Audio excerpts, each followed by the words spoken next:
Leopoldo Foschini, da 14 anni vicepresidente del Vespa Club Delta del Po, cosa ci dobbiamo aspettare per l'edizione 2019?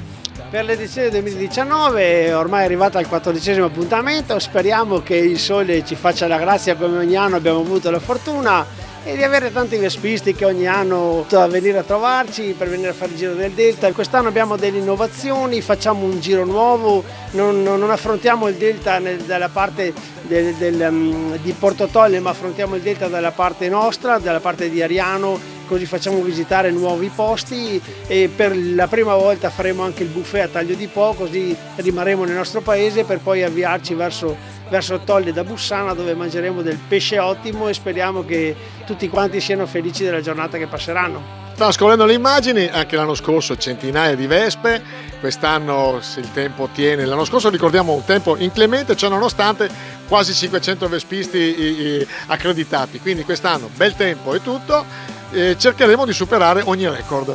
Sì, cercheremo di superare ogni record. Quindi noi invitiamo tutti i vespisti e non solo, tutti gli appassionati di Vespa e di scooter che possono venire tranquillamente a visitare il nostro paesino, perché ormai Taglio di Po, città della musica, ma città soprattutto delle vespe. Ok, va bene, vi aspettiamo tutti, grazie ragazzi, speriamo che vada bene tutto, come sempre un grande in bocca alla Vespa a tutti. Sei una Vespa speciale che ti toglie i problemi.